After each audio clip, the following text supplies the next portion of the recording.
주님은 나의 최고봉 2월 5일 묵상을 시작하도록 하겠습니다. 오늘의 제목은 낮아지고 달아질 수 있습니까? 입니다. 오늘의 말씀을 읽겠습니다. 빌립보서 2장 17절입니다. 만일 너희 믿음의 재물과 섬김 위에 내가 나를 전제로 드릴지라도 나는 기뻐하고 너희 무리와 함께 기뻐하리니. 아멘. 오늘 말씀의 핵심 단어는 전제라는 단어입니다. 이 전제라는 것은 구약에 하나님께 제사를 드릴 때 양이나 소, 또 곡식, 제물 위에 마지막에 부어지는 포도주를 의미합니다. 이 포도주 색깔이 붉기 때문에 십자가에서 피 흘리신 우리 예수 그리스도의 보혈을 상징하기도 하고, 또 우리 삶에서 드려지는 피와 같은 헌신을 의미하기도 합니다. 빌립보서 2장은 예수님의 낮아짐에 대해서 이야기합니다. 우리가 잘 아는 구절이죠. 빌립보서 2장 6절에서 8절까지 그는 근본 하나님의 본체시나 하나님과 동등됨을 취할 것으로 여기지 아니하고 오히려 자기를 비워 종의 형체를 가지사 사람들과 같이 되셨고 사람의 모양으로 나타나사 자기를 낮추시고 죽기까지 복종하셨으니 곧 십자가에서 죽으심이라. 바울은 바로 이 예수 그리스도의 낮아짐을 본받아 자신이 낮아진 삶을 살며 마지막에는 자신의 생명까지 예수님께 전제로 부어드릴 것을 이야기하고 있습니다. 오늘 말씀 가운데 또 묵상 가운데 내 삶을 하나님께 부어드린다는 것, 전제로 드린다는 것, 낮아지는 삶을 산다는 것, 이것이 어떤 의미가 있는지를 묵상해 보도록 하겠습니다. 오늘의 묵상입니다.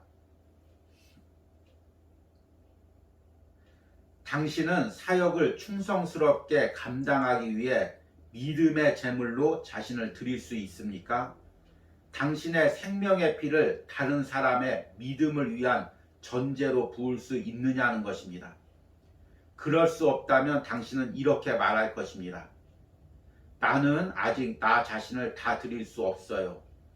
내가 무엇을 해야 하는지 하나님께서 결정하시는 것을 원하지 않아요. 내가 어떤 희생을 할 수 있는지 내가 결정하기를 원합니다. 사람들이 잘했다고 말했으면 좋겠어요.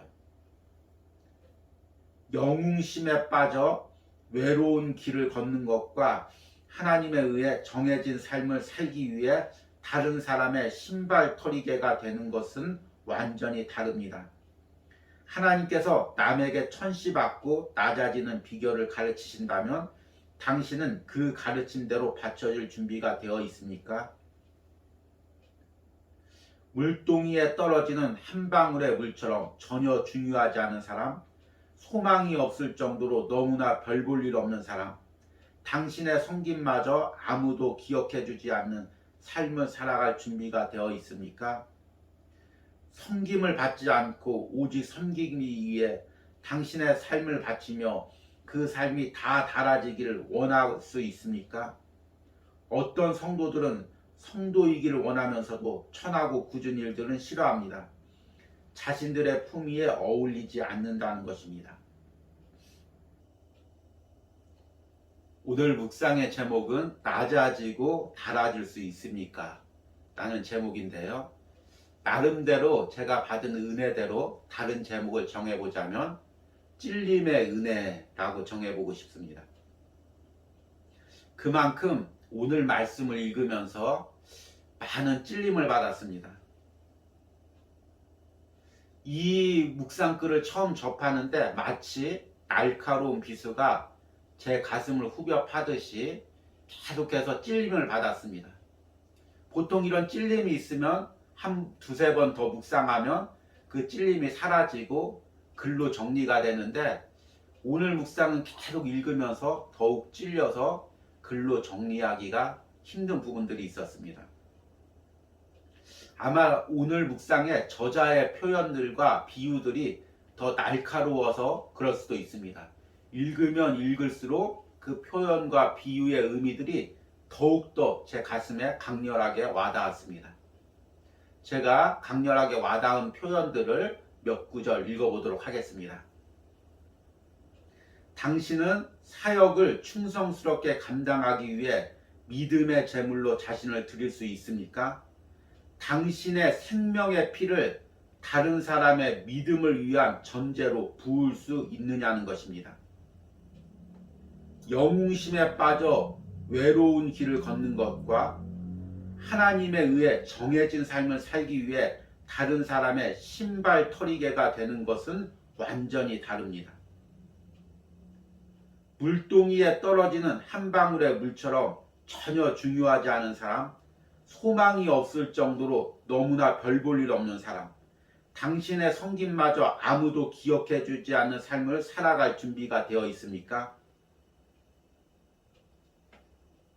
여러분들은 어떻습니까? 이 묵상의 글을 읽을 때 여러분들 마음은 어떻습니까?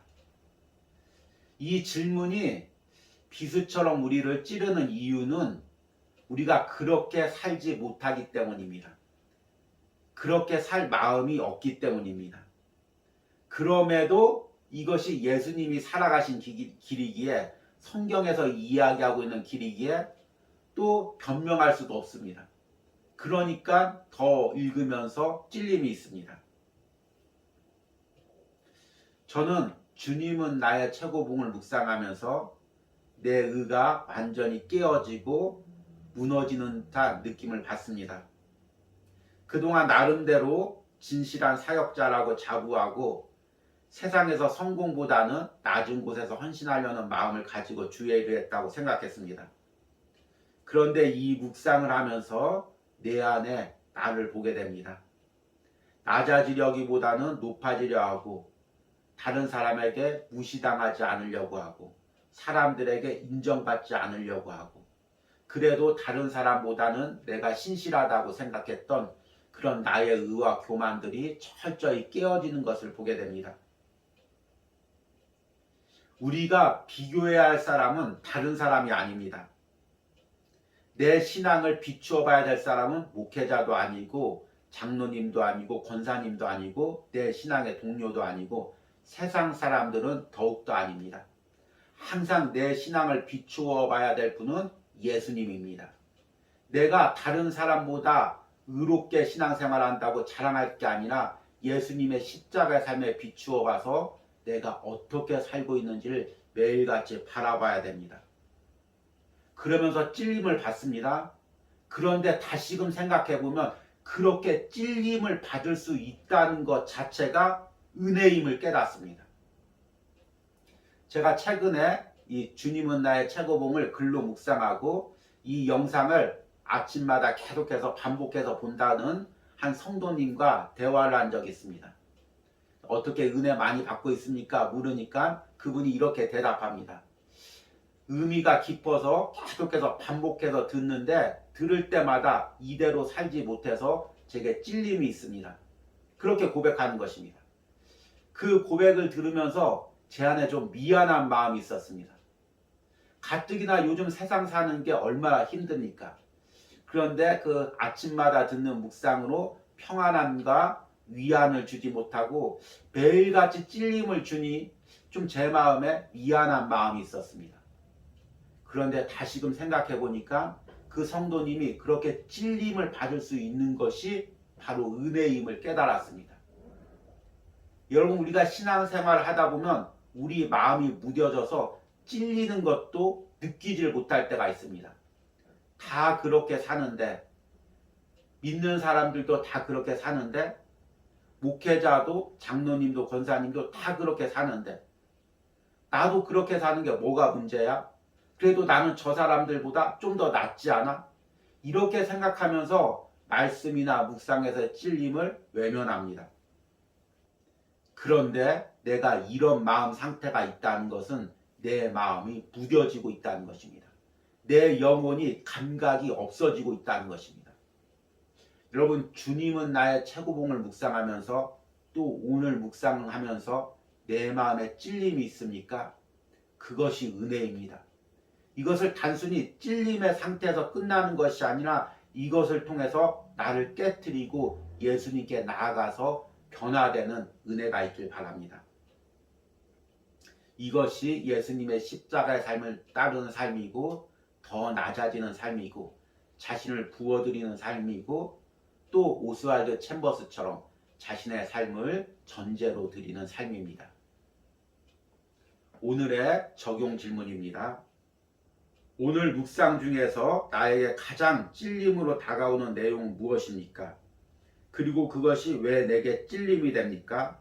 그것이 단순한 찔림으로 끝나지 않고 내게 은혜와 변화가 되게 해달라는 기도를 드리시기 바랍니다.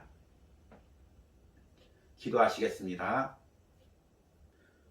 주님, 오늘 묵상이 내게 너무나 큰 찔림으로 다가옵니다. 나를 높이며 나를 자랑하며 세상을 닮아가며 살았던 내 모습이 드러나고 있습니다. 그럼에도 불구하고 주님은 나의 최고봉에 이 묵상을 통해 하루하루 나에게 찔림을 주시니 감사합니다. 때로는 이 말씀이 비수처럼 내 가슴을 후협하게 해주심을 또한 감사합니다. 이 찔림을 통해 내가 더 주님 앞에 엎드릴 수 있으니 주여 감사합니다. 이 말씀이 한 번의 찔림으로 끝나는 것이 아니라 나를 깨뜨리고 변화시키는 말씀이 되게 하여 주시옵소서. 말씀으로 내가 더욱 예수님을 닮아가는 은혜가 있게 하여 주시옵소서. 예수님의 이름으로 기도했습니다. 아멘.